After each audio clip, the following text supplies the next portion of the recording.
All right. If you've ever opened up a book like i.e. Irodov, you know the feeling, right? It's kind of like a rite of passage for any physics student. These problems, they aren't about just plugging in numbers. They're designed to make you really think. So today, we're going to tackle one of those classics, problem 159. We're going to demystify it and show you a method that you can use not just here, but on tons of other problems too. Okay, here's our game plan. We'll start with challenge, get our tools ready, then break down the two main scenes, the descent and the ascent. After that, we'll put it all together to find the solution. And stick around for the end because the real prize is the key takeaway method you can use again and again.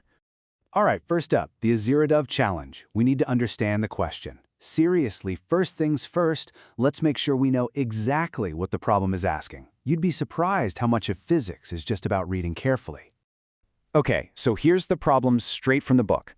You've got this aerostat, mass m, and it's coming down with a constant acceleration w. Then someone dumps some ballast and boom, it starts going up with the exact same acceleration w. So what's the question? We need to figure out the mass of the ballast they dumped. This is a classic, right? It's a physics puzzle that's all about looking at two different scenarios, the descent and the ascent, and finding how they connect. Okay, section 2, setting up the problem. Before we even think about touching an equation, we need our fundamental toolkit. And for any dynamics problem, anything with forces and motion, your number one tool, your absolute best friend, is the free body diagram. So, what's a free body diagram, or FBD? It's a visual map of all the forces hitting an object. Its power is in how it simplifies everything. It's like it lets you take a messy, real-world situation, isolate the object you care about, in this case our aerostat, and turn it all into a clean, simple equation. Seriously, this is the one step you never want to skip. So here's our problem-solving strategy. Our master key, really. 4 steps. First, draw the scene to find your coordinates. Second, create that free body diagram for each scenario. Third, apply the big one, Newton's second law. And fourth, solve the equations you get. We're going to use this exact method for both parts of the problem. It's a framework that just works. So let's jump into the first scene and see it in action. All right, scene 1, the descent. Let's analyze the forces. So picture it. The aerostat is coming down, it has mass m, it's accelerating at w. The big question is, what forces are acting on it right now? Okay, let's list the forces. First, you've got gravity, right? Fg, pulling it down. Easy enough. Then you've got the buoyant force, Fb, pushing it up. And wait a minute. This right here is a huge pitfall. The problem doesn't explicitly say buoyant force, does it? But you have to know it's there. I mean, how else does an aerostat work? Forgetting this hidden force is probably the #1 mistake people make here. So we've got to make sure we include it. Okay, now we can build our first equation. Let's decide that the up direction is positive. That's a key step.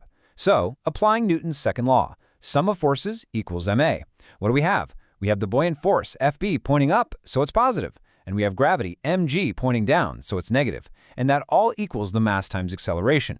Now be careful here. The acceleration, w, is downward. So in our up is positive system, it's actually negative w. And there we go. That's our first key equation. Okay, on to scene 2, the ascent. What changes after they dump the ballast? The pilot throws out some mass, we'll call it delta m. The aerostat stops its descent and starts rising. So the big question is, what's different now? Let's compare before and after. The mass? Well, it's definitely changed. It's now the original mass m minus the ballast we dumped, delta m. The acceleration? That's changed too. It was negative w, and now it's positive w. But what about the buoyant force? This is the absolute key to the whole problem. The buoyant force stays exactly the same. Why? Because the balloon's size, its volume, hasn't changed. It's pushing away the same amount of air. That constant force is the bridge connecting our two equations. So let's build equation 2. We do the exact same thing, apply Newton's law with our new information. The new mass is m minus delta m. The net force is still the upward buoyant force, Fb, minus the new force of gravity, which is m minus delta m times g. And all of that equals the new mass times the new acceleration, which is now a positive y. And just like that, we have our second equation. All right, section 5. Time to find the solution by combining our equations. This is where the physics setup turns into algebra. We've got 2 equations, and if you look closely, we have 2 things we don't know: the buoyant force, Fb, and the ballast mass, delta m. 2 equations, 2 unknowns? Hey, we can solve that. So here are our 2 equations side by side. You see it, right? The term FB is in both of them. That's our link. The strategy is super common and really powerful. Solve both equations for FB. Just get FB all by itself on one side. Once we do that, we can just set the 2 expressions equal to each other. And that's the aha moment. We can completely eliminate the buoyant force, which we don't even care about, and just solve for delta M. So, let's do the algebra step by step. First, we isolate FB. In equation 1, that gives us FB equals mg minus mw. Easy. In equation 2, we get FB equals m minus delta m times w plus m minus delta m times g. Now we just set them equal to each other. So mg minus mw equals, well, we can factor out that m minus delta m term on the right side, which gives us m minus delta m times w plus g. Look at that, we're so close. The only variable left is the one we need. And after just a little bit of algebraic shuffling, we get to the solution. The ballast mass, delta M, is equal to 2mw divided by g plus w. And there it is, that's our answer. And it makes sense, right? If you want to change the acceleration more, or if the aerostat is heavier to begin with, you're going to have to dump more ballast. Okay, last section, the key takeaway. Now, we found the answer, which is great, but please don't just memorize this formula. That is not the point.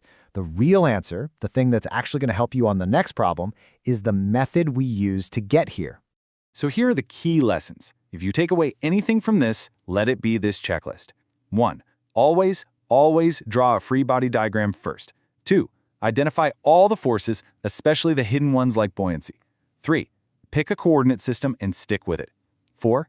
Keep track of what changes between different scenes. And 5. Use a system of equations to link everything together. This strategy isn't just for this problem. It works for elevators, for rockets, for anything involving forces in motion. Master this process, and you'll be unstoppable. So this method works for all these different things. The real question is, what will you use it to solve next? By mastering this structured approach, you've added a seriously powerful tool to your physics toolkit. It turns these intimidating problems into a logical set of steps. Thanks for working through this one with me, and keep thinking like a physicist.